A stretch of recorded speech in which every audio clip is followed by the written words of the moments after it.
week actually. So. Yo, that's a long order. Oh, we live.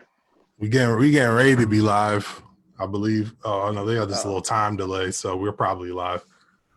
Meeting is now streaming live. We've been live for a minute. What's up, y'all? Hey, we here. Whoa. Hey. Hey. You always got that cringe. Hopefully everything you just heard was kosher. Kosher was cool. I'm glad we're all on the same page now. No doubt. Oh man. Okay, so we here. What's up, guys? How y'all doing, man? Bro, Good. chilling. Good. Well, I am not good, bro. I am not. This is terrible, bro. This sucks. Let's keep it a buck, bro. Let's just start right there. We're not gonna talk about COVID this whole pod. It's not even on the topic list today, but this is literally awful, bro. We're going into week 5 of this, man. I'm getting stir crazy. I'm not gonna front. Just without going into COVID, we can do like an emotional check-in, like how are y'all just surviving without mentioning the C word, I guess. Yeah. You're right. Coronavirus. Yeah, I mean, no, but to be in all honesty, there's been, I mean, I'm doing okay, but like I've probably just fallen into a routine, but that's like not a good thing because I fell into a routine and then realized how much I hate that routine and it's inescapable. And so we just here. So that's just basically what it is, man. Obviously it could always be worse. We're all healthy. Family's relatively healthy. I had some family members that, kind of dealt with it and are past it now. So that's all good. But yeah, it's obviously serious times, but yeah, man, this is, it's a blessing to have a job to be working in distance from, because there's a lot of people who don't have that, and it's getting critical right now. I heard it looks like some stimulus checks are starting to get sent out finally, so that'll hopefully help for a couple of days because it's a small check. But shout out to Trump and them. But hey, it is what it is. How y'all doing? How y'all doing? Yeah, I mean, I'm good. I definitely am a little stir crazy as well. Yeah. I mean, it's crazy. I don't know what day it is most days. I have to think about it. Yo, I feel that, dog. It's if I just kind of like it's not on the top of my, like, I don't know. I have to really like process, and so it's been messing me up like with like standing meetings like that. You're supposed to have current. Like I just oh that's right. That's now. Okay. Yeah, I've missed taking out the trash like 2 of these weeks, bro. Just because it's like, oh, it's Thursday. Oh, there they are. And then and that trash is looking different because we home all the time now. So that joint was piled up, my boy. Piled. Yeah. I mean, I've definitely been just trying to, keep a certain kind of routine. I still try to dress up like as if I'm going to work in the day, and I put some jeans on, put a shirt on, because I'm like, because I could just easily roll out of bed, not take a shower, just go straight to work. But I feel like that's just gonna make me feel like my entire existence is blending into one disgusting soup. So I'm just not. Join us. I'm not trying to do that anytime soon. Yeah, mine has been a blend of disgusting soup. So, it's cool. Dad and I actually started remodeling their master bathroom like last week. So we've been kind of doing the, selection, trying to order some of the stuff we need. And today we started, we're about to start tiling the shower tomorrow. So that's kind of been a fun pastime. Dad and I just like working together, which is kind of cool. Kind of feel like the time goes by quicker that way. Actually, I was supposed to go back to California, but since this bathroom is there and he wants some help, I've just like kind of stuck around, which is cool. It's nice to be here, and they don't make me pay for anything, so I just be like living free. So that's nice as well. Essentially free, as long as I cook, they don't care. So it's chill though. Bruh, I've been like cleaning my apartment multiple times in a day, bro. Trying to like let me scatter these dishes earlier today and later today, because if I knock it out now, then it's like, am I gonna have anything to do later? Like that is part of the frustration. This man looking forward to washing the dishes. Bruh, I need something tangible. I need it or I'm go insane, yo. I'm gonna go insane. But, oh my gosh. Wow. Other than that, I'm doing all right. That's good, man. So, consensus is it sucks, but we're alive and we're here, and so we're gonna jump into a couple topics, but we're gonna start off with hey, looks like we have a Democratic candidate for president. That's good. That's a good thing. Very good thing. Yeah. Uncle Joe. We're hype. Uncle Joe. Yeah. Yeah, so our boy Uncle Joe, he had a let me see if I can share my screen. We're gonna try this. Can y'all see my screen? You can see all your bookmarks. Like, say, what are these tabs looking like? Oh, okay. Hey, yo. Wow. AT&T Unified Messenger. I think I chose the right browser, so I think I'm good to go on this one. What's happening? Anyways, wait, let me see how it looks on Facebook just so I can see what they see. Okay, I think it's switched to speaker view. So, all right, that's cool. So anyways, Obama endorsed Biden. Sanders had jumped on a webinar with Biden the day before, which was interesting. We're going to get into Biden as a candidate. We're going to talk about that in a little bit because I definitely want to get into that. for sure. G is mad happy. He's very happy. So Obama, he did his endorsement, shouted out Bernie here and there. I know there's been some there's been some frostiness in that relationship a little bit, with Obama and Sanders, and I know G had some thoughts about that. We may get into that too. Yours is ready, charged up. We talk about it and be all right actually having a conversation, please. Yes. We will. That's fine. We can go there. But so maybe just thoughts on both the I saw a little bit of the Biden webinar with Bernie. I can maybe talk about a little bit of that, but thoughts on that collaboration and the task force they're putting together around those 6 different issues, as well as Obama. It seemed like Obama kind of had this video in the drafts. You feel me? It was just kind of like, all right. Well, that joint since last year, bro. Yeah, super facts. Like, he recorded that joint pre-Rona, probably just had it ready, just for them to figure it out or whatever. But so thoughts on that, the Obama endorsement and the Biden-Bernie collaboration in working towards the future of the party and hopefully the country. Well, I mean, I can say that perhaps me being naive or just not hearing Obama give a very new public speech very often anymore, it was very refreshing to just hear his voice. And I don't know if that's like kind of like too fan-based-ish or not, but that was one thing that I had always admired about him. That was something that I had not felt in a while, this like sense of calmness that I now in some ways am experiencing around this campaign, versus there was a lot of anxiety surrounding what the outcome might turn into.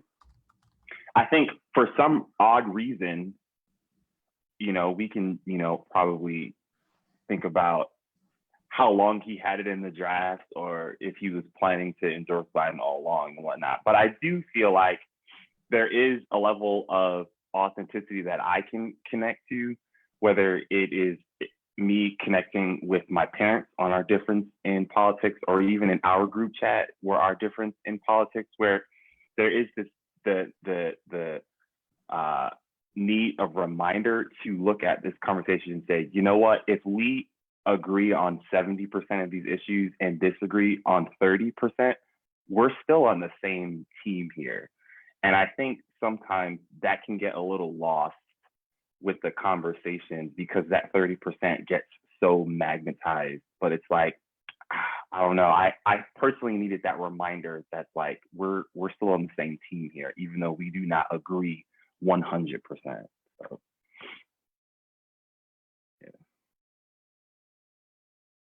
Yeah, I mean, it was really refreshing to see Obama, speaking. It was refreshing to see a public figure, a public administrator, a leader speak in full, complete sentences, to make sense at the end of the day, to speak, well about someone else without it actually being about them. And that's what he did, putting Biden aside, that's what he did for Bernie Sanders. I mean, like the way that Obama spoke about Bernie Sanders, he didn't have to say any of the nice things he said about him. He literally could have gotten on there and said, Joe Biden's the guy, he can get it done. I believe in him. We out. Instead, Obama did the unifying, he made the unifying kind of gesture of saying like, no, like Bernie knows what it's like to run a campaign on change. He's been advocating for the, for the working class for so long.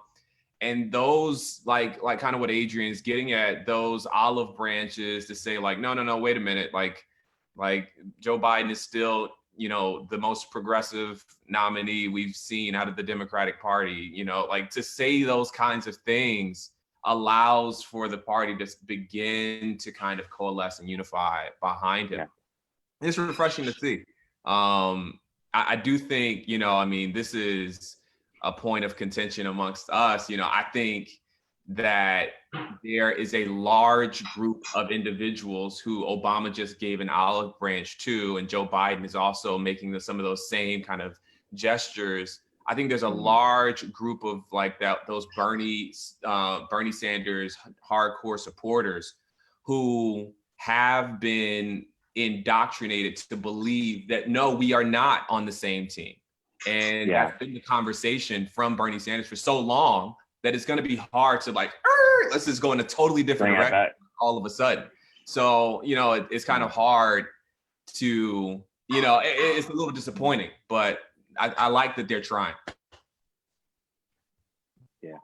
That's good. Good point. That's good. Maybe before I see you're going to jump in there, Logan, let me play a quick clip of the end of Obama's statement or video that he released today. It kind of gets to some of the point of what you were just talking about, Garrison. And let me see if this actually works. I think it will. We hired a tech team. I like it. Production quality is going up, y'all. Way up. I did see a tweet today, though, as you're about to play this, that said Obama's voice is like ASMR, like in politics, which I thought was pretty funny. Oh, man, that's good.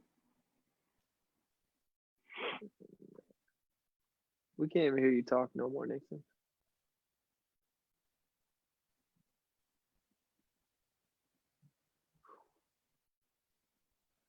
I got greedy with that screen share. I don't know if it's working. Dang, I don't see his video anymore either. Nah. I don't think He just got kicked. Russia hacked our Zoom, y'all.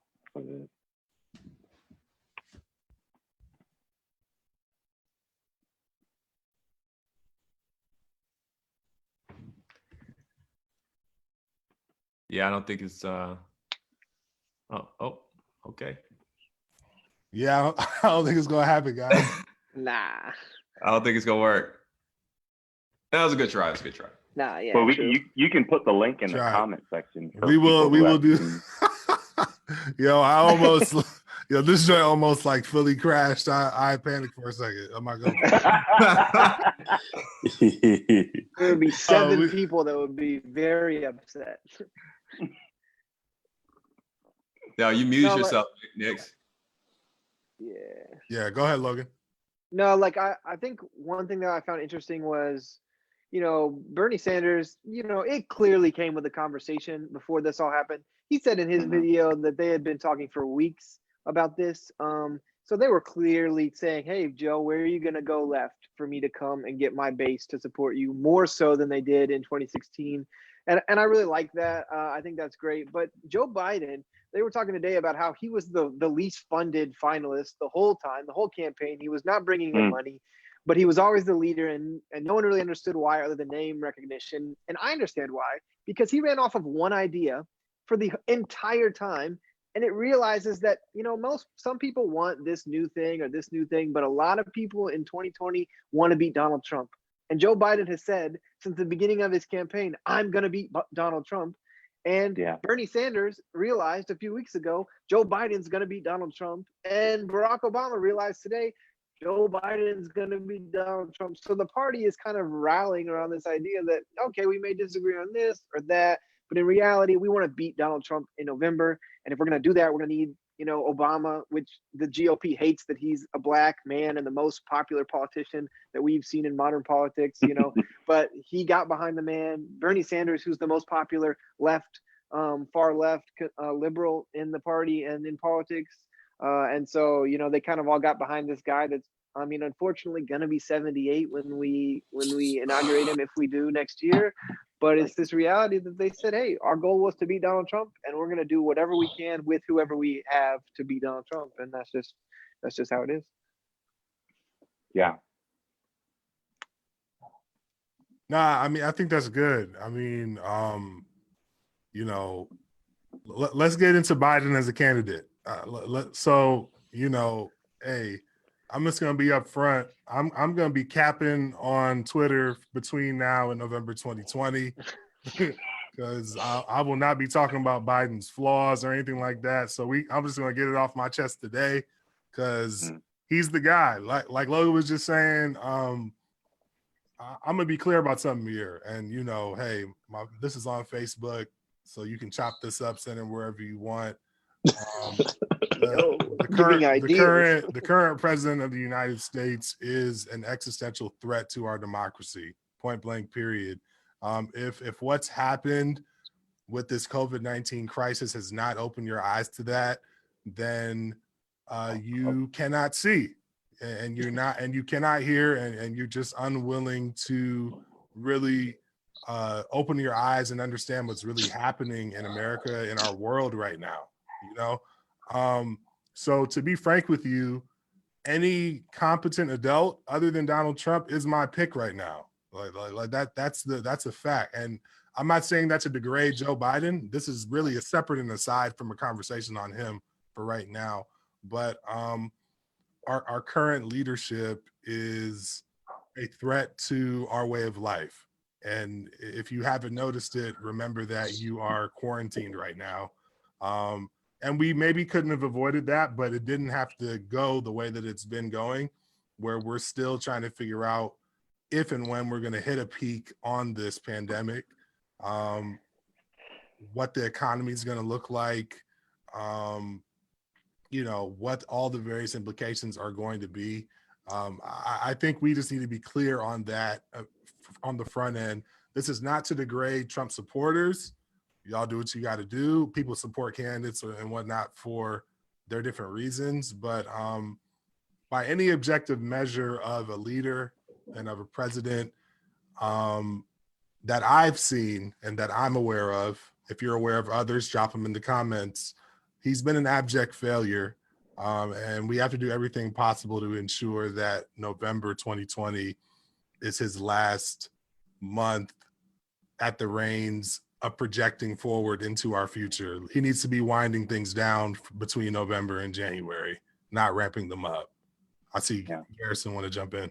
No, I completely agree with what you're saying. I don't think people understand the level of threat that Donald Trump is to our democracy. I mean, beyond the fact that in just the last 24 hours, he has literally seized authoritarian control. At least he desires to seize authoritarian control over our nation. I mean, you cannot truly believe in the democracy that we fought, that Americans, the collective we, fought so hard to establish here in America, and listen to someone speak with such kingly, with such a kingly tone, and think that they are in alignment with that Declaration of Independence. I mean, you just can't. But beyond democracy, Donald Trump is very clearly a threat to human lives. Like, I mean, like, Yes. okay, like the institution, the philosophies, that's beautiful and wonderful, but like people are dying because of decisions or maybe lack of decision and lack of leadership from the president of the United States of America. And so for me, I can't really tolerate when individuals try to equivocate Donald Trump and Joe Biden, or they're like, oh, a vote for Biden, or they're the same. Yeah, they're just fundamentally not. They're just fundamentally different candidates, different individuals. They have different philosophical and political ideologies fundamentally, and that's really important. 100%. Yeah, no, I mean, amen to that. And so I think that has to be clear on the front end. And I definitely want to hear from Smart as well, maybe as we're transitioning into thinking about Biden now as, the candidate. I'll also be upfront with it. I said this in the chat the other day. For those of you who are joining us for the first time, welcome. I see some of you in the comments. Feel free to drop questions. I'm really not going to be paying that much attention to the political football stuff because I'm voting for Biden. Like that's just what's happening. Those are the choices, bro. I mean, your Green Party candidate. I don't want to hear about them. I'm sorry. I don't want to hear about them at all. They have zero chance. They need to be campaigning to ensure that Trump is no longer president going forward. That's what I need to hear from them. If they have some cool ideas, have them text it to Bernie. I'm sure Bernie's in a group chat with them. He could talk to Biden and we could get this thing cracking. All right. Like that's that's it, But Biden, he has some very clear shortcomings. I don't feel comfortable going into where his mental faculties are at right now. I just feel off about that. So I'm not going to go there. But Garrison talks about the ability to complete sentences, and Obama clearly reminded us of that. Biden has sometimes lost track of some thoughts. This is all I'm going to say, which is a little, but at the end of the day, my man has been at this for longer than all of us have been alive. He's been in the Senate and in politics. He served at every level. He knows what he's doing.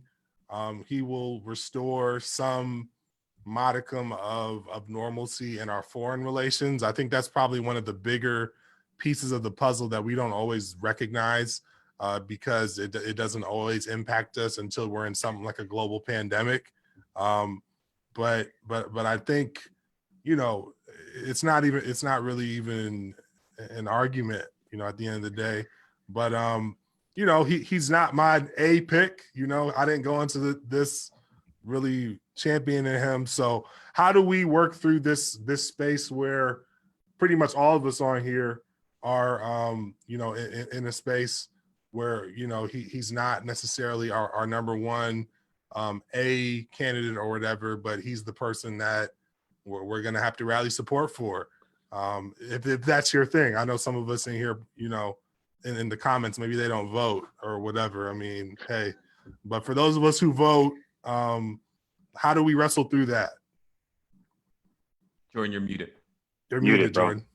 Oh, sorry. Okay. I was drinking water. Didn't want to get the gurgling there. Okay. Well, what I will say is that I definitely think that's why it's so imperative to choose your candidate or choose choose who is running in the party that you're a part of, but always try to keep an open mind. I think it's incredibly just, what's the word I'm looking for here? I think it really does us a disservice when we dog down a candidate that is not ours, and then that candidate ends up being the one that wins. And it's kind of just like what Mike is alluding to. It gets kind of awkward because you're like, do I have to walk back some of my convictions? I went really hard with how I expressed how much I dislike this candidate. How in my mind am I supposed to wire back to, I'm going to vote for this person? And I think what is so beautiful about, Bernie and Biden coming together, and at least in my journey through politics, it's been unprecedented for me, is to see just a clear and I would say unifying coalescing of two different ideologies, thankfully not incredibly different. There are at least a little bit of similarities there, so they can mend a little bit better. And it was just amazing to see. And I think it really just does us a good service to hopefully go forward and think, again, just because the candidate that I'm going for didn't get the nomination doesn't mean I shouldn't support the entire party's move to win the presidency. Right.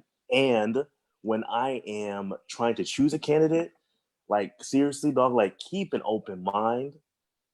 Don't knock one candidate because they're not your favorite, because they're not your number one. Like really try to shake down every option that you have, because the option that you favor may not be option A, and you don't want to have to go through this cognitive dissonance to get to where you need to be to vote in November for the candidate that is going to be on the ballot. Yeah. I think that's Go ahead, Adrian. Go ahead, Logan. Go ahead. No, you're good. Okay. Well, I was just going to say that's a sentiment that I was fearful of, which is why I think the timing of Bernie's endorsement was so crucial.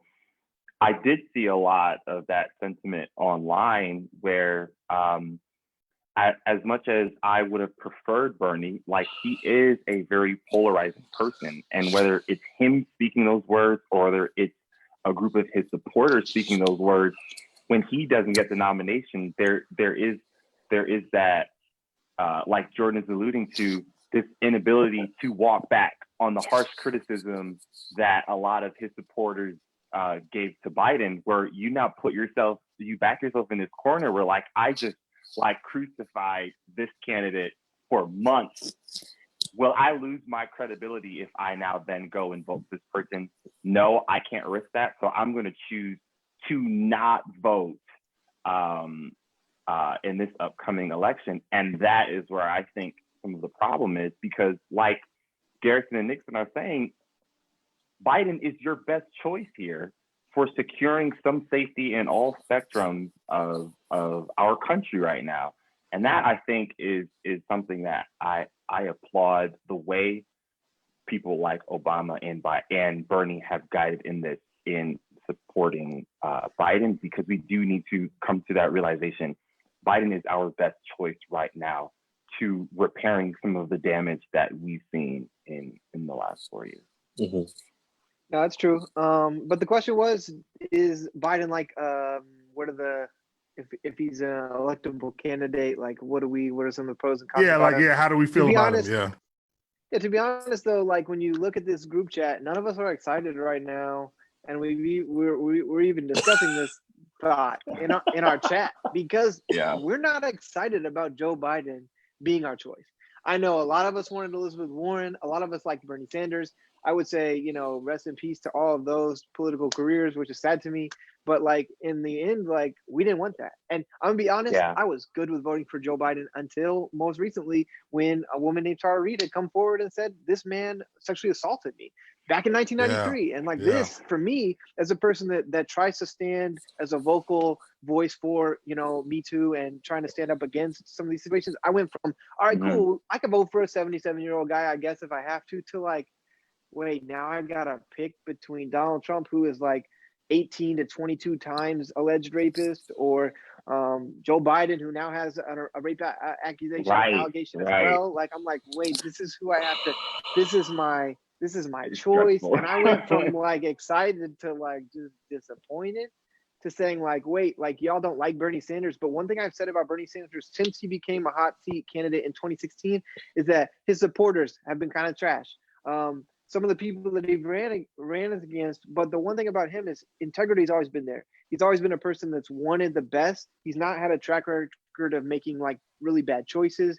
He's always said like he marched for Black Lives back in the 60s and the civil rights, and we've seen that continued like charge with him for decades and decades. And I'm like, I've never felt like I did with Obama, but I've never felt like an old white guy has been able to ignore some of that throughout their political career. And now, like, for me, it's like, I guess I'm going to vote for Joe Biden over, but I really will have myself questioning not voting more now as this story becomes more concrete and we get to understand it a little better. And listening to I listened to the Daily today, the New York Times Daily podcast. If anyone wants to listen to it, I'll drop the link. It talks a little bit about how one of the publications came forward to say, this is why we decided to publish her story, because we find her story to be credible. And credibility is an important part of this conversation. And when publications are finding credibility, then we should be looking at this a little bit more to at least make Joe Biden a better person going forward, because we're kind of stuck with him right now. But at least we can say, hey, look, you've really made some mistakes, and we're going to hold your feet to the fire for it, because otherwise, who are we as supporters of women and survivors in these conversations? But yeah. I mean, sorry, Mike, go ahead. You got it, Jordaan. I've said a lot. Go ahead. No, I mean, Logan, I just think, thank you for bringing that up, because it's like, it's weird. It's like, I'm glad you brought it up, but then also it's like, yo, there's just another thing we got to contend with this election. It's like, it's almost as if like no one's hands can be clean. And it's crazy. Like, I really don't have an opinion on this at all yet, because I'm still processing it. I'm just like, bro, like, how can this get any worse? That's just I just don't even know what to say. I have no idea what's going to happen. Like, what do you guys think this is going to affect Biden? Or how do you think it's going to affect him? I mean, what's going to happen now? Yeah, no, I think, so y'all obviously know my background and the work that I do. Never going to be the person to overlook or put to the side a credible allegation of sexual assault or rape. I mean, that's a non-starter. So I think it is difficult. It is tough. I think that, and I need to look into it a bit more. I've heard about the allegation. I'm going to listen to the podcast that you had dropped in the chat, Logan, because I need to look into it more. I do think that I think we need to hear from Biden on this one. It can't be one of those things where it's just like this, just this thing that, okay, well, it happened in the early 90s and he's ran for president, 2 or 3 times before this and it didn't come up and blah, blah, blah, blah, blah. There's a couple of reasons for that potentially. I mean, number one, the entire climate of how we cover these kinds of things has changed, even in the last 5 years, let alone, the past, when it happened, multiple decades or whatever. So there's that. There's the fact that, sometimes it takes victims a while to process these things. Sure. I saw Jennifer Jill in our chat. She's an expert on this, probably should have had her on to talk about some of these things and, can go way more in depth than I can. But from some of my limited understanding through our work with Rise Up Against Abuse, there are a lot of different reasons why, the victim's story is now sounding more credible than maybe it did previously. The question does become now, what do you do when you match him up? And it can't be like a tit for tat thing. That's the thing I'm uncomfortable doing either. But we are aligning him with a serial philanderer and accused rapist and assaulter in our current president, Donald Trump.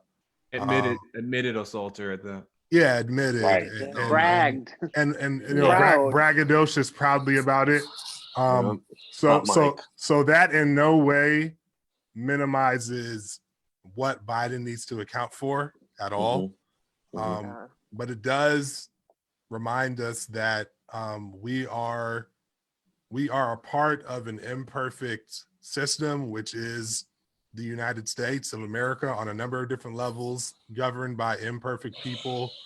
And the only thing I can try to cling to is how can I participate in the process to try to bring about the result that does the least amount of harm overall, with all things considered, as it pertains to the direction I would vote.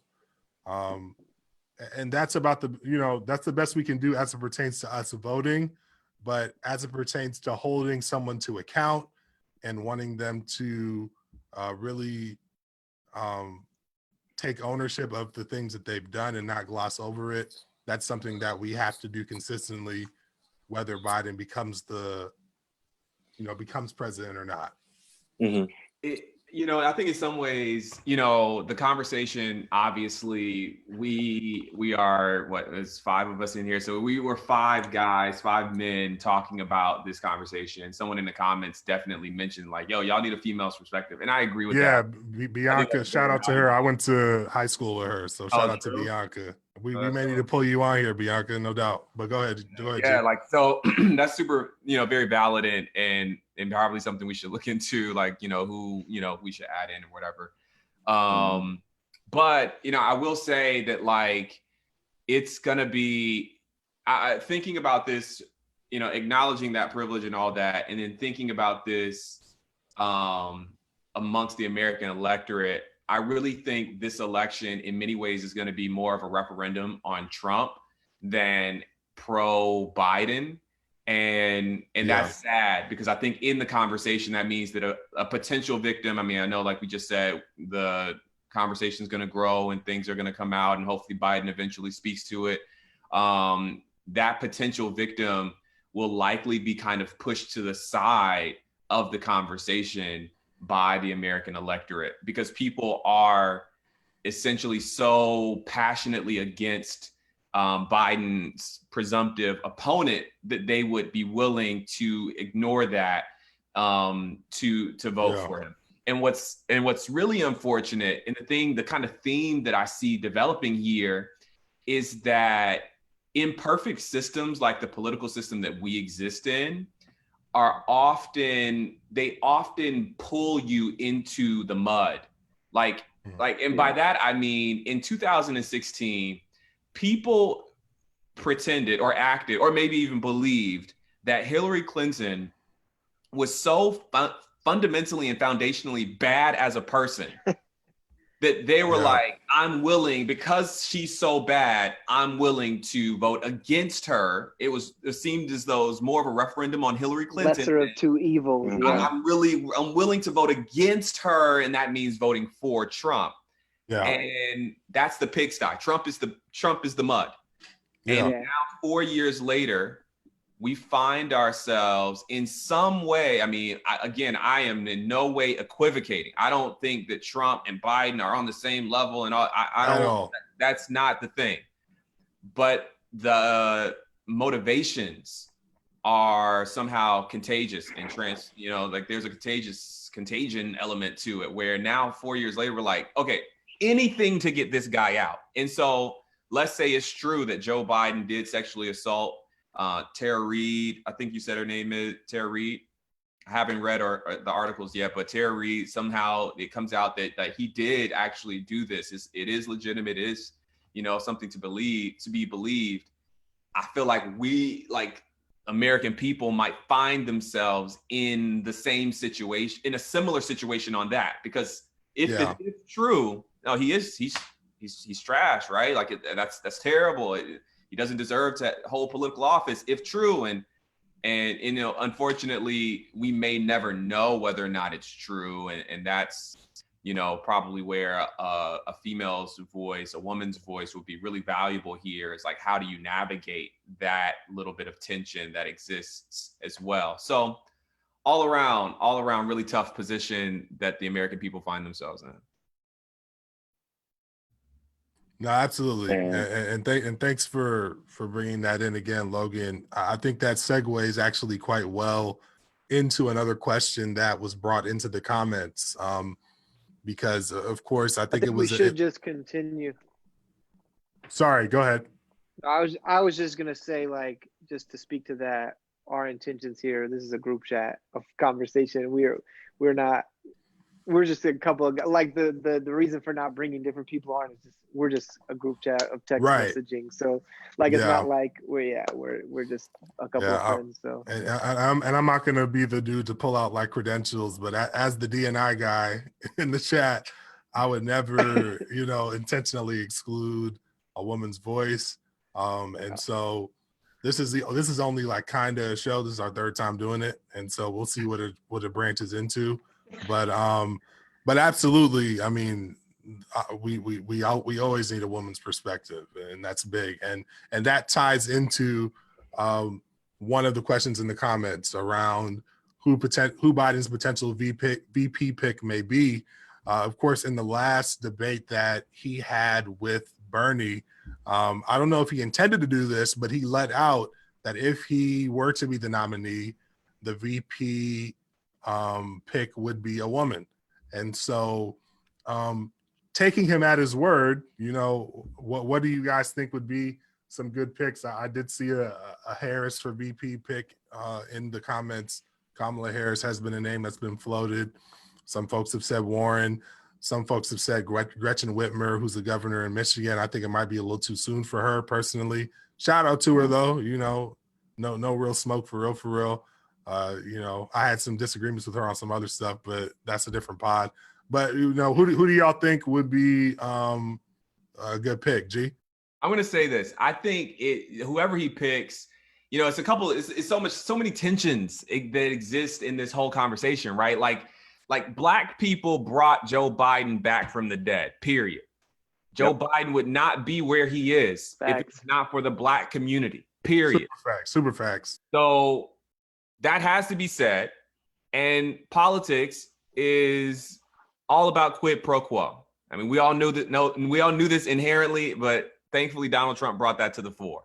You give something to receive something.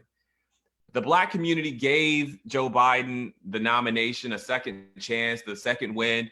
So I think there is this unspoken expectation that whoever he chooses will be a Black person. So I know Kamala Harris is a person that people are probably going to push. You know, her Senate district is safe. We know that it will go blue again. Blue governor. That's a safe pick, right? But there are obviously the tensions where some Black people have already criticized Cam's, you know, track record as a prosecutor. Facts. You know, so like it's just gonna bring more scrutiny on Twitter, and like Predator and the trolls are gonna come out and all that stuff, and like that. I don't know if you want that. Stacey Abrams, another Black woman from Georgia, makes sense. Doesn't have that much experience. Okay. Faith, I didn't think about that one. Popular in a place where you need, you know, like she's popular in the South, and you definitely need good voter turnout in the South.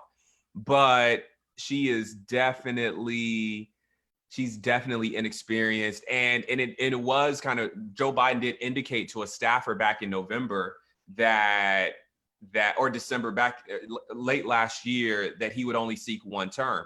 So the VP pick is so important to kind of forecasting the direction that the party is going to go in over the next, 8 years. I mean, if Joe Biden, who Logan pointed out is going to be 78 at inauguration, the likelihood of an 82-year-old man running for president again is going to be, I don't know if that's a realistic expectation. Well, I will say, I was just going to keep it on Stacey Abrams for a second. The popular vote in Georgia was lost by under 200,000 votes between Hillary Clinton and Donald Trump. Stacey Abrams coming in, which is not typically a purple state, but would turn into a very purple and possibly blue state. That's got to play a role in this. And Stacey Abrams has been working her butt, I guess is the word I'm supposed to say, her butt off. That was careful. Good job. That was careful. Trying to ensure essentially Black and brown people in Georgia the right to stay registered and able to vote. That's all she's been doing. I would be pretty certain that she would be putting in work. So Stacey Abrams would be a pick that if Georgia swung with essentially Pennsylvania and probably Michigan, it's a lock. It's over. The election is won. It's an electoral race. And if Trump stays the same but loses Pennsylvania, which is likely Michigan and Georgia now, it's over. It's done. The election is won. Yeah. Garrison, you brought up the point about Kamala Harris, which is something that I had always felt very conflicted on, partly because when her and Cory Booker left, I experienced this gaping hole of like, dang, there's no one left in this race that looks like me. And I think it opens up the question where in no way am I ever going to equate Harris's track record to the allegation that Biden is currently experiencing. But I do think it opens up a question that I find myself wrestling with, like the ethics and morality of what line is too far in terms of you have committed X amount or you've committed this type of sin, and for that you are no longer qualified and equipped to be a leader. And I think that is something that I'm always struggling with, because when I look at Harris's her career, there are a lot of great things she has done in California that you're like, you know what? I can put a asterisk next to that and say, you know what, let me come back to that, because that actually looks very impressive. But then you read these stories and you're just like, I'm trying to understand her moral fabric right now. Like, what was the thought process there? And perhaps I'm going to always be outside the loop because I don't really know what it's like to be in that position of power as a person of color who is also a woman. But yeah, man, I always feel stuck when it comes to some of these conversations, because it's like I don't want to feel like I'm ignoring it, because does that come across as me being complicit? So yeah, that's a really, really good point. That's a very good point. And you know, I feel like the fact of the matter is we're just gonna have to. I don't think the phrase "making concessions" is the right phrase I want to use, but kind of feel you guys understand what I'm trying to get at. We're just gonna have to say, you know, it is what it is. It is what it is. It is what it is. It is because you know there's no perfect leader. You know, mistakes are a path to learn, to gain a wider array of experience. And again, like some mistakes are way worse than others. I mean, let that be clear. Yeah. But at the same time, we really just have to ask ourselves, you know, they made mistakes, but does this mean that they are not the leader that we need right now? Yeah. Have they grown from where they were when they made the mistake? You know, there are different ways we could kind of tackle that, but and some of it has to be the Obama effect. I mean, like Obama, we kind of talked about him early on. This man was near perfect. I mean, facts. Politics, whatever it is. But that tan suit though, the dude dang near perfect beyond that tan suit. Like Easter weekend, yo, but that fit was fire, by the way. Fire. It was fire. The suit fit perfectly. Like it was perfect. Fire. It was the most beautiful crime I've ever seen. Though, but you know, honestly, Obama came on the scene at this social media bubble. I mean, social media had been around for time, but it wasn't used as he literally his campaign pioneered using social media as a political tool. Mm-hmm. So like he came on the scene at just the right time, where even if there were like these really terrible things to unearth in his past, like the infrastructure wasn't there to necessarily do it on a crowdsourced level like we can now. Now you can get 200,000 retweets for just like that, like dang near anything, right? And like your thing is out there, right? And that didn't exist before. So now you have like stories about Cam, like Senator Harris. She's getting all of this flack from these different directions because like anybody can say like, oh, I was caught up on this drug charge and she like threw the book at me. And it's true, but that kind of story would not have been amplified to a national level, not even 10 years ago. It's kind of crazy. So I think we have this standard that is now been applied to every politician, and it's appropriate for the times that we live in. But I don't know if we've taken the moment to like at least assess that like, oh, we're living in different times now. Like, looking for the Obama, but we will never find another Obama. Like every single person on this like little show stream thing, we've all tweeted something that we would regret in 40 years. Like we all have. Like we will likely regret this very moment in 20 years when they chop this video up like, like Adrian said, Nixon said. It's like, oh my goodness, what did I do? So like, who is Logan? 100%, bro. No, that's real. I mean, I'll be honest. I haven't given a lot of thought to who the VP pick should be. I mean, we can't leave out Tulsi Gabbard in the conversation. Oh. We can and we Russian will. roulette. Russian connected. Oh man, a woman of color, bro. You feel me? What's up, man? Oh man, I will say I think Warren was a thought, but I don't think Warren's the strategic move. She's got a red governor. She's going to get her Senate seat replaced by a Republican, and Bernie supporters don't like her. It's just not the. If she would have endorsed Bernie, it might have made it a little more interesting. I know that we could disagree on if she should have or shouldn't have, but if we're talking about trying to unite, I don't think she's the uniter today. That she might be in 6 months, but I don't think today that she is. But with the red senator, I think it's not even worth the time. Go ahead, G. I got you. I was gonna say, I'm before G, because I know that Warren is his girl. Moment of silence for Elizabeth Warren's career, bro. Y'all. She couldn't build a large enough coalition. So much. She pandered. She wanted to pander. Hate to see it. Hate to see it. Tough scene. Because she's the best we have. I missed her so much. Technically, we don't have her, so continue though. Facts. She did not do what she needed to do. Nah, she pandered. She pandered. It switched her campaign back in the fall, and yeah, I think she was asked. They point to the moment where Pete Buttigieg said, "You have a plan for everything except how you're going to pay for Medicare for all." And so, being the planner that she is, she tried to come up with a plan to pay for it, and it's impossible. We can't pay for it. Just like that $2 trillion bailout, we can't pay for it. But we will. Like we literally will pay for it though. Like literally, like that's the option. Like we'd have to just like print money.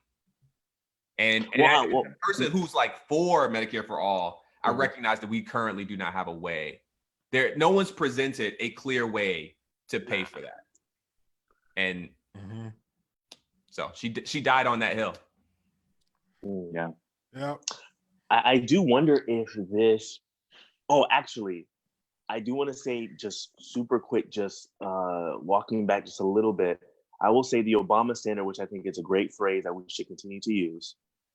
I will say the Obama standard can be something that's good if we just use it in a way that is, I would say, balanced and fair to the person that we're comparing to Obama. Because, if he brought the bar up, that means we have a higher place to reach for. I think it's good that people have a platform to really be able to say that this candidate had a track record of X, Y, and Z. But if we're using this tool just to cancel people, throw them under the bus, then we're not going to get anywhere. But I will say, though, in terms of this pandemic, I do wonder if people's minds about whether the government can pay for specific things that a lot of us want, I wonder if that perspective is going to change after seeing the government have to respond with a lot of money for something like this. What do you guys think? Well, I think the difference of conversation is the use of the word want. I don't believe people want healthcare. I believe people need healthcare. So when we talk about a conversation of like what we can pay for, it's not about if we can or can't. It's if we should. Do we want people to die under our watch because they can't afford to get the medical care that they need, and so in turn, the medical care, prescription drugs, all these things, they die? I don't like the conversation. People are like, well, just get a job, and it's like, you don't realize how sick people are. You don't realize how unfortunate some people's lives are, that the fact that they're now dying because, and so that's been the American problem of modern politics, is that we've decided to say, oh, we want all these things. Liberals want this and liberals want that. And it's like, no, people need an amount of money. There is a living threshold to say you have to make this much money or you will eventually die. That is like this reality. We need to raise the standard of living of minimum wages. We need to ensure that everyone that's born into our society has the ability to live in our society. Like that's an important, and existence shouldn't be this tool that says that it's only for the wealthy. It's only for the white people. It's only for, this or that. It's, this is something that should be given to like all people. And we kind of need to shift that thinking away from wanting and realizing it is a conversation of needs. That's a great point. It's a great point. I mean, just to kind of jump in off of that, Logan, I think you're right that like I can't necessarily say that the pandemic has, and Jordaan, to your point, I don't know if the pandemic has, exposed. I don't know. I don't know what the pandemic has exposed yet, right? I think it's still kind of playing out.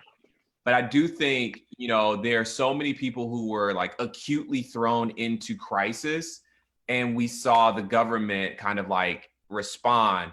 And the thing that a Bernie Sanders, or an Elizabeth Warren or anyone else who have really advocated for like a Medicare for all environment would say is like, no, there are millions of Americans in crisis all the time. Like that's the point, right?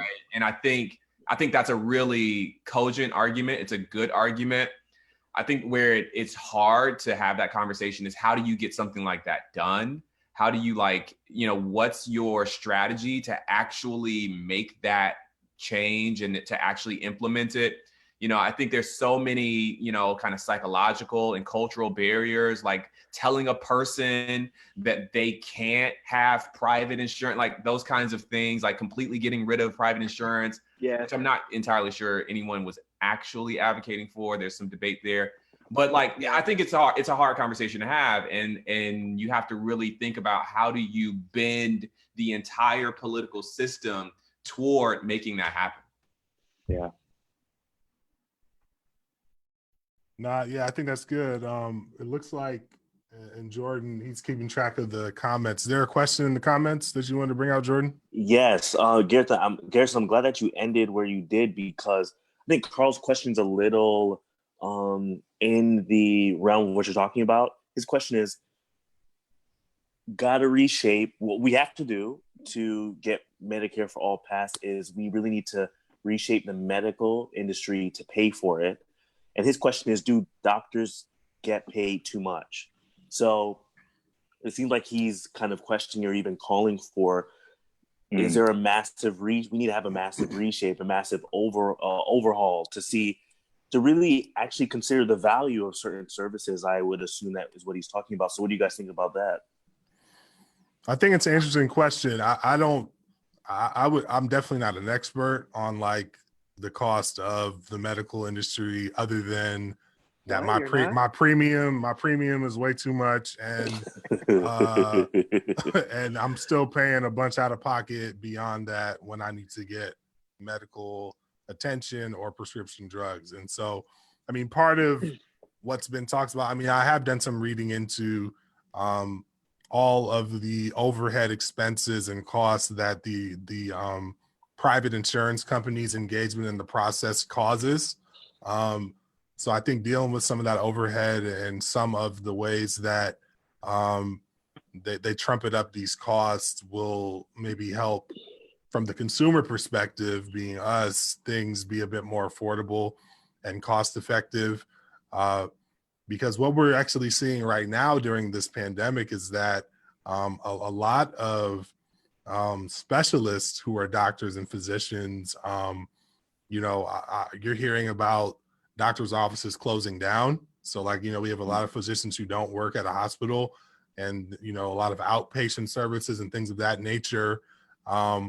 Their income is basically generated on patients coming in for those procedures. You know what I mean?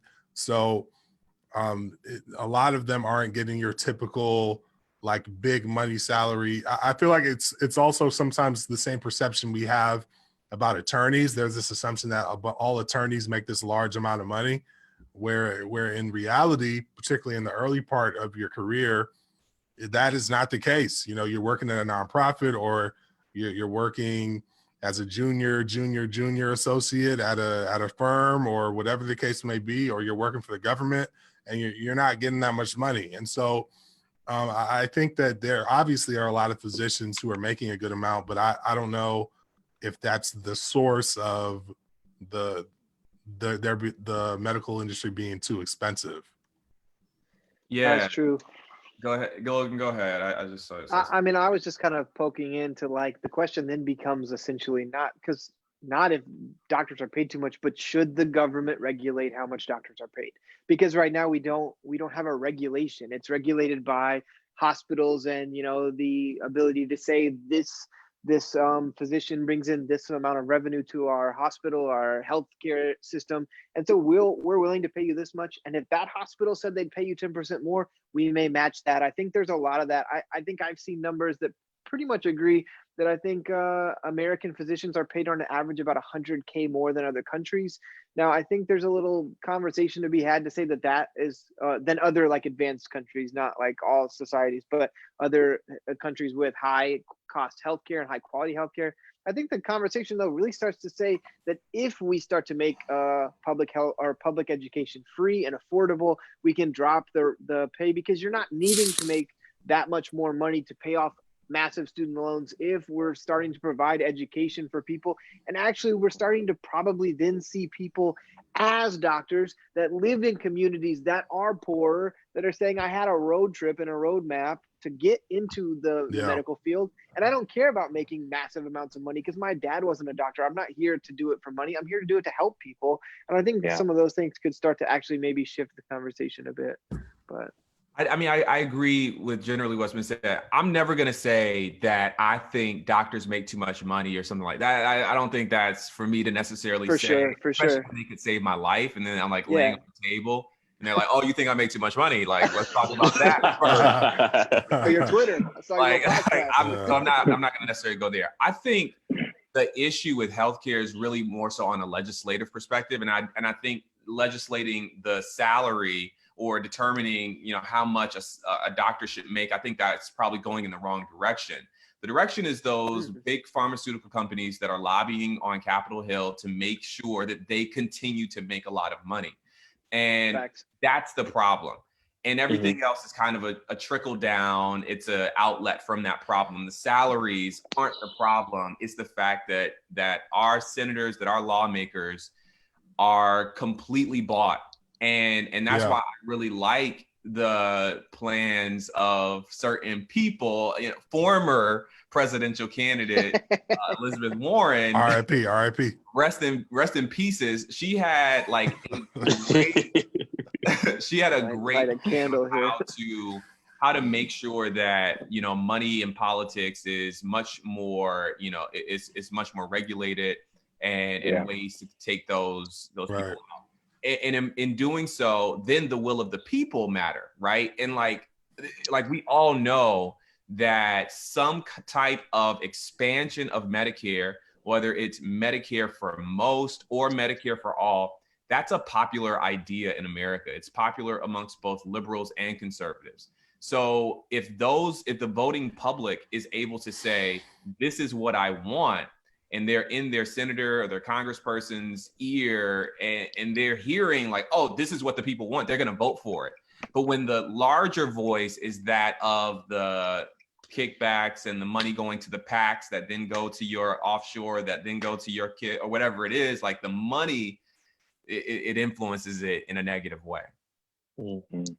I want to shout out real quick Nikolai Greaves. This guy's spinning facts in the comment section right now. True. A little bit of what he's saying is we need to move from a disease care system to a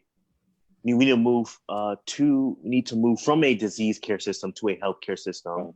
And that means healthcare that includes preventative measures. So you're not going to the doctor only because you don't care. And bless God, man. It's just good to have you on, Senator Warren. It's great to see you. No, go ahead, speak up. Unfortunately, her greatest contribution during the campaign was her flip the shit switch video. What was that? Flip the switch video with Kate McKinnon. If only she had political ads that were better than that. Oh wow! Well, first of all, now I have to. Now I have to defend. Disrespectful. Let's go. This is what I wanted. Elizabeth Warren existed in the space between Bernie Sanders and like a more moderate candidate. That's a beautiful space to exist in. That's where we actually need our politics. Unless you want to be the nominee for president. Unless you want to be the nominee in a hyper-polarized country, a hyper-polarized party. I mean, when you have people, namely Bernie Sanders, saying that if you don't entirely agree with me, then you're not progressive enough, then you don't really like that. That's tough. That's like a really tough place to be. Not to mention Bernie Sanders supporters are incredibly sexist. Yeah, I said it. I'm done. Let's go. Let's go. There it is. All right, we It's got that. Jordan, We got that out. We got that out. Defend your You. Go ahead. boy. Yeah. I mean, look, man, all I'm saying is I think blanket statements are helpful. They're informative. They help me feel better about myself, and they help all of us really understand situations in their most nuanced way possible. So that's all I'll say about True. that. Comedy is dead. Nah, yo, a lot of good points. I feel like I cut somebody off. Was somebody saying something? We I mean, I lost it. feel like we might have moved past it now, but just kind of trying to summarize what Nikolai was saying, because I think it was a really good point. And there's some other comments here too. Trolling, bro. So Donnell was saying that. Where is it? Here we go. Donnell was saying that. Some doctors may not know as much as we give them credit for, especially when there are healthy alternatives available, such as preventative plant-based diet. Like, What? Yo, Doc, somebody take over this computer, bro. I can't deal with this dude, bro.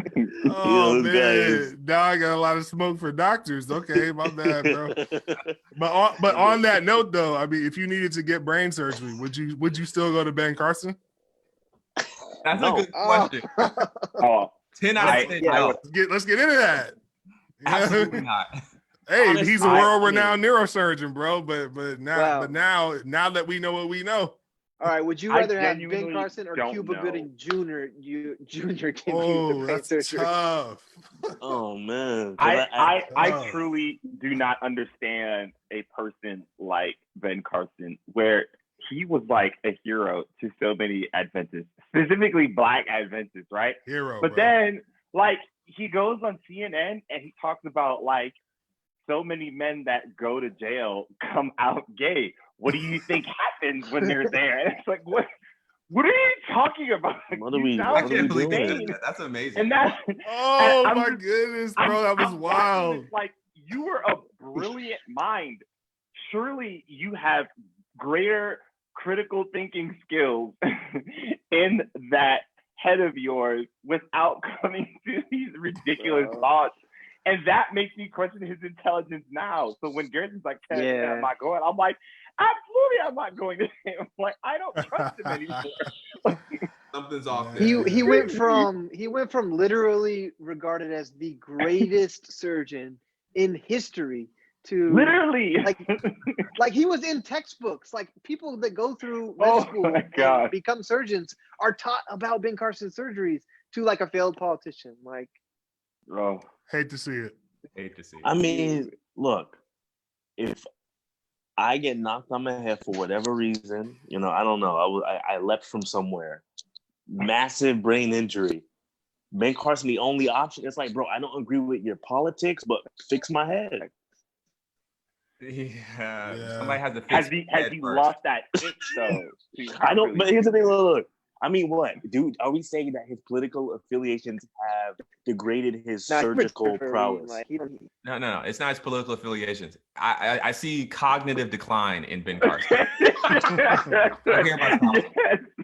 Yes. I mean, like, I'm not even trying to be funny. I'm being funny, right? But like, no, honestly, something's very different about him. Like, I feel like, Yeah, he has been I'll just say it, he's been an abject failure as the Secretary of HUD.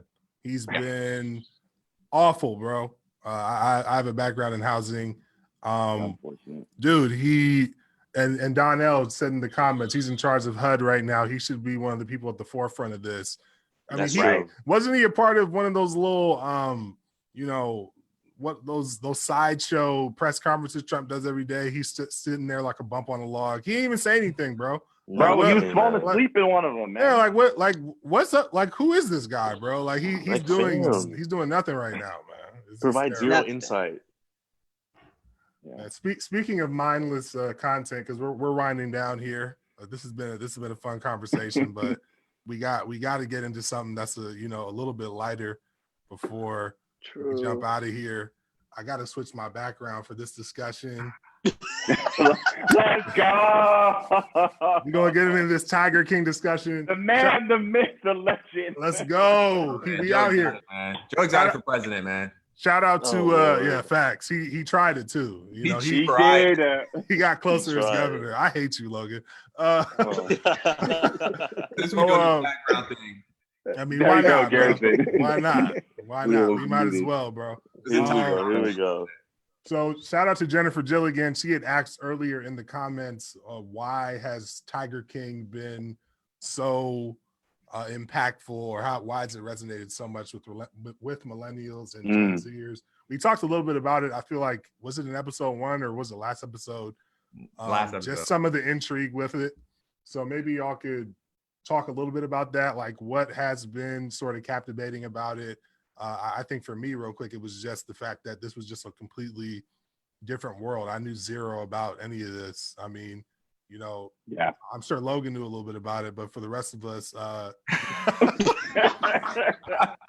Yeah. Oh man, come on.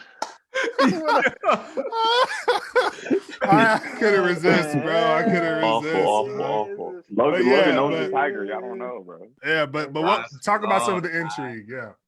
Oh my gosh. Oh, Bro, man. I think it was just the absurdity around it. Yeah. I think that's really what it was.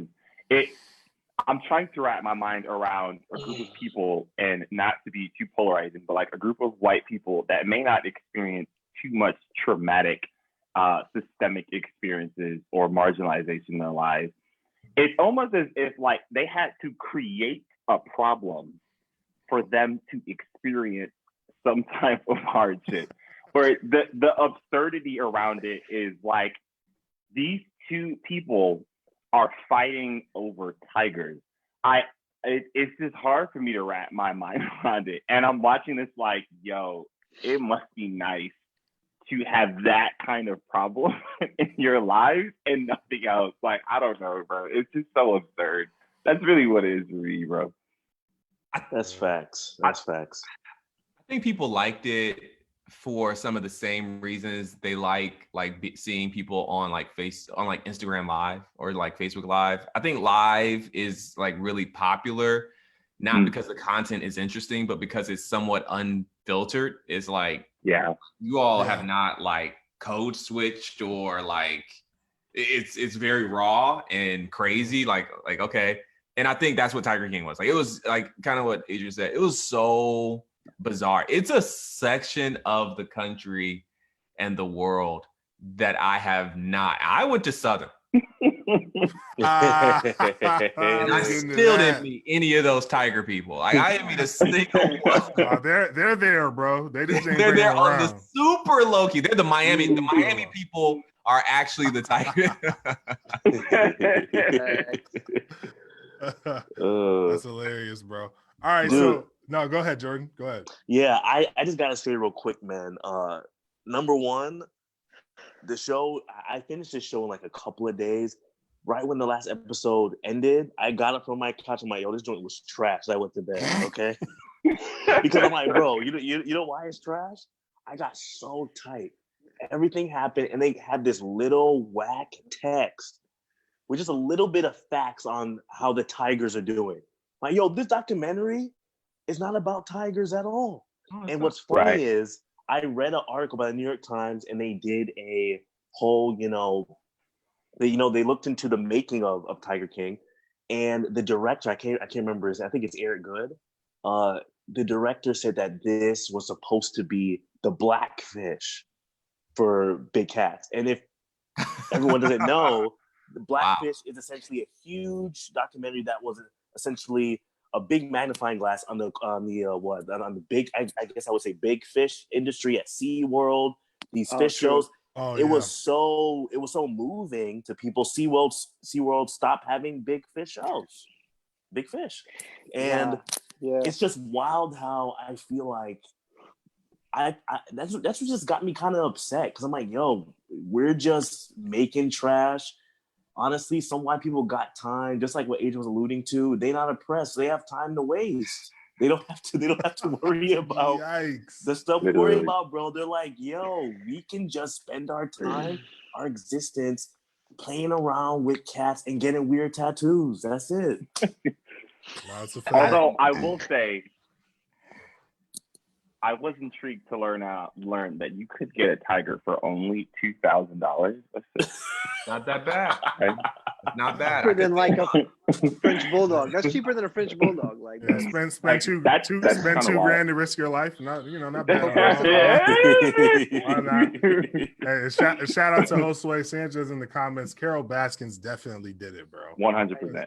first of all, It's 100%. inarguable, bro. 100%. And that's a legal authority right there. That's legal authority. Hey, that's what's up.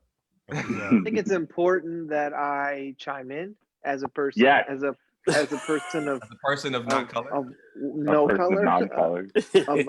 of white.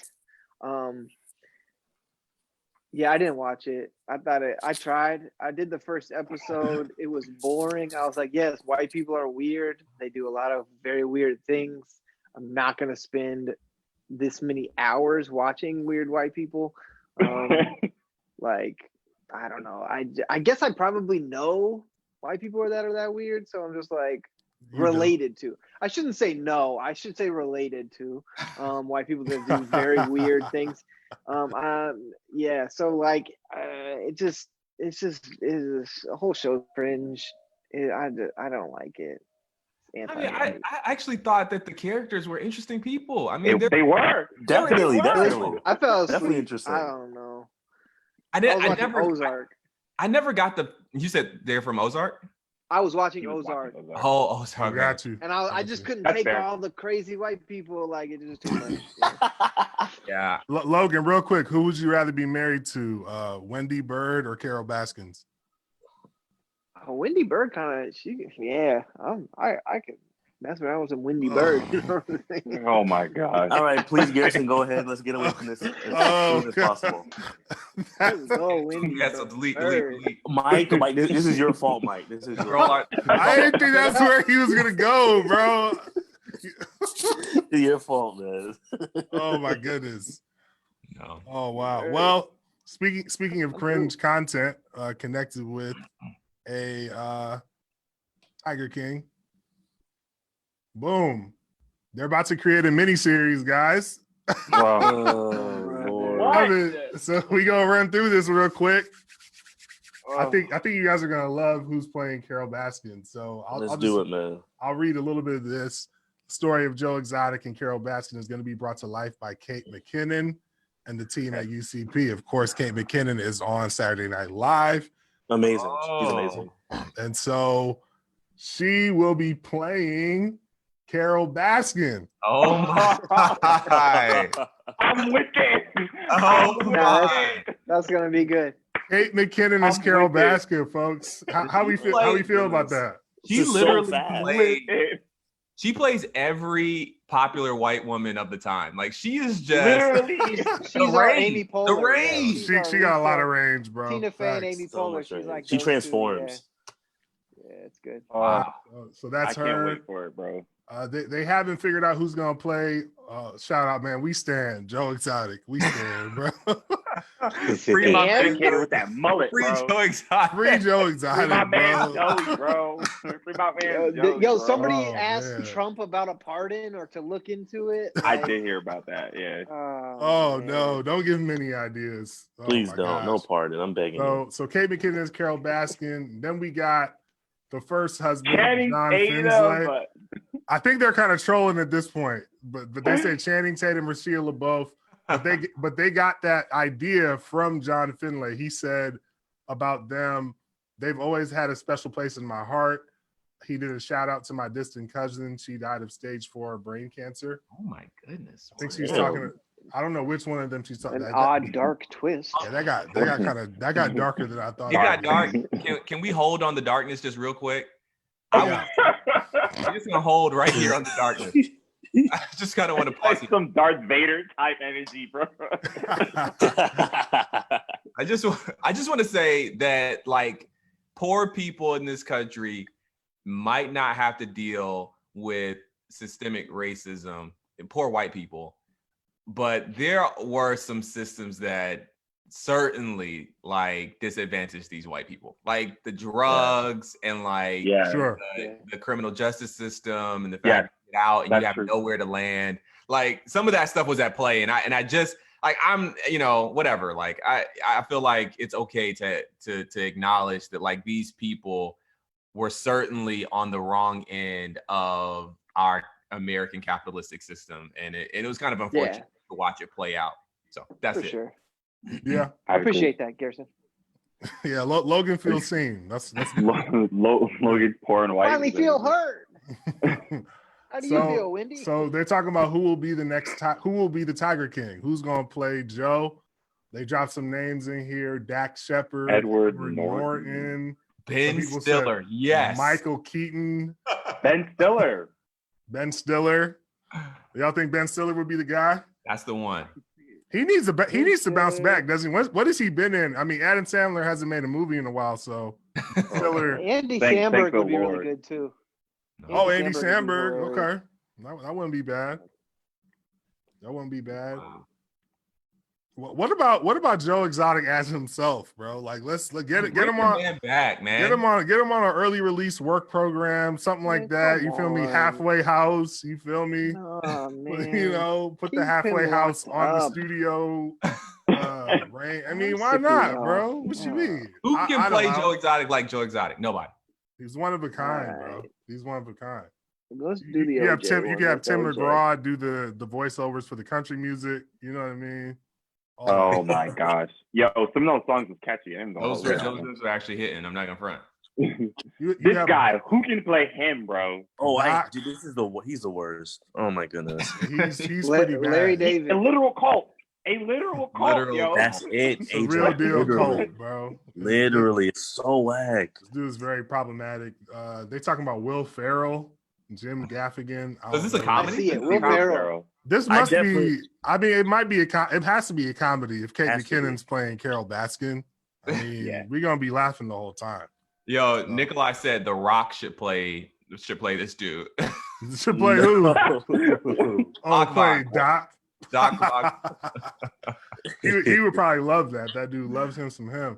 Hey, justice for Don Lewis. Yo, man. Oh my lord. Oh, wait a minute. Man. They said depending on the timeline, there could be new evidence brought to light in the disappearance of Carol's husband. Oh my goodness. The Hillsborough County Sheriff wrote on Twitter, since Netflix and blah blah blah, I figured it was a good time to ask for new leads. If this happened, the show could have new info to inspire their script. So E! News is at the forefront of this investigation now. Wow. That's incredible. E! News, man. Beating out fake news CNN to the scoop. You feel me? Oh my god. All right. So hey, we'll look out for that when it drops. But as we're winding down, Jordan, do you want to lead us through a quick PMI? Definitely. Let's bow our heads for prayer.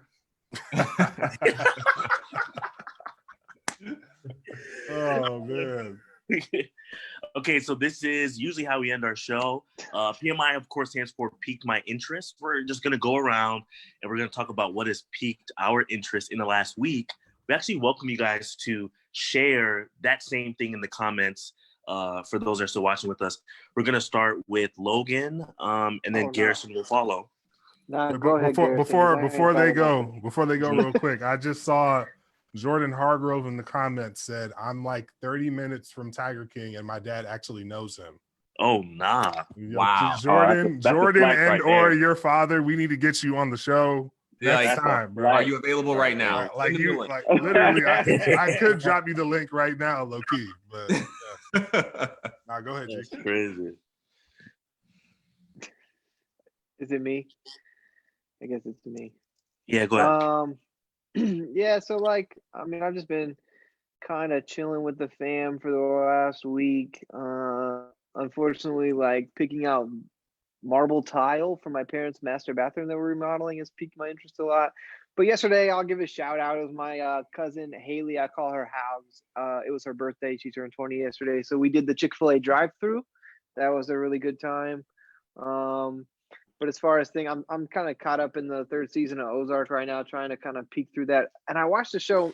This isn't a recommendation, but you can watch it if you want to. If you don't want to, it's mature rated. But the show Dave is very funny. It's on Hulu. Yes.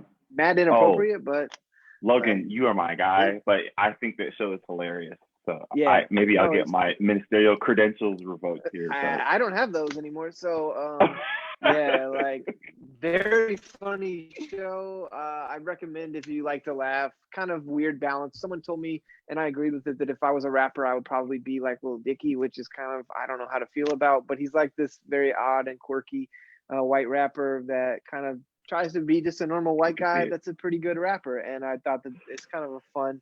There's a lot of good name drops that come on in the show. Young Thug's in there and YG's in there, some other people, but pretty interesting. So check it out if you want a funny comedy to peel you away from all these dramas everybody's putting out. Muted, Jordan. Muted, Jordan. But it's also on Hulu, FYI. Yeah. Okay, so it's kind of hard because like I don't know if like I want to sound smart or if I just want to like say something kind of dumb. But I think the thing that really honestly piqued my interest the most over the last week was this documentary kind of thing on Netflix called They've Gotta Have Us. It's super, super, super good. It's been on there for a little bit, but I just finally got a chance to watch it, and I finished it recently. And it was just a really good documentary about the way Black people have had to kind of carve out their own space in Hollywood. As some of you guys know on this call, as all you guys know on this call, like I did film production in undergrad, so I'm very interested in film. And watching the way that people like Harry Belafonte, Sidney Poitier, Diane Carroll, Spike Lee, like the way that they left their stamp on Black cinema and kind of took it, improved, like in a time where people were like, oh, you can only have one Black person or maybe two Black people in the film, and otherwise it's going to be a flop. Or you can't have an all Black cast, otherwise it's not going to be able to sell overseas. And a lot of those people were able to take their talents, to show the range of their talents, to steal scenes, and to prove that like Black media is global media, and that like we deserve to have space and a voice. It was extremely, extremely, extremely inspiring for me. I came away from it like, I need to like make a movie like right now. And like, it was really cool. It was super inspiring just to see the way like these Black filmmakers have been so like instrumental in just like influencing everything. And so it's super cool. Super cool. Mm-hmm. It's good. Mike, you want to go next? Sure. So I just dropped actually the YouTube video in the comments that I'm talking about, but I came across this video today. It's by Bill Simmons, who I generally am not a fan of. I have a lot of smoke for him on Twitter, but he's actually an excellent writer. I've always, I actually used to be a big fan of him. What caused me to not be a fan, she just talks about the Celtics too much, and he hates on New York sports a lot, and so that mix is not gonna work for me. But he put out, I think he put out this out as an article, but I came across the video today of an article that he wrote about a phone call he had with Kobe Bryant. I think it was in December 2012, like right after. Oh yeah, I see G's repping. He's a big fan. It was December 2012 after an article that he wrote about Kobe and that whole experience, and it was just really well done. And the way that it got put out by The Ringer, which is Bill Simmons' outlet, the way that they incorporated the visuals with Bill telling the story, I thought was really dope. And so it's only about 20 minutes, so I encourage you all to check that out. Cool. Definitely. Thank you. Adrian, you want to go for us next, please? Yes, sir. So as I discussed last week, I am still watching the HBO miniseries Plot Against America. I will continue to promote this until everyone that I'm friends with watches this show. It is the director of The Wire, David Simon, one of my favorite directors, and The Wire being one of my favorite shows. the show has really opened my eyes on what he presented as an alternate reality for what could have potentially happened to the Jewish white community, but also in some ways juxtaposing and showing that many of the things in this show actually happened to a lot of the Asian Americans and the Asian community in our country, not just Japanese internment camps, but the political pressure to assimilate in Western culture was something that I did not know happened so aggressively to many Asians in our country. And I think it just really opened my eyes to the like revisionist history that we are often taught about the innocence that our country had in both world wars, and not realizing how oftentimes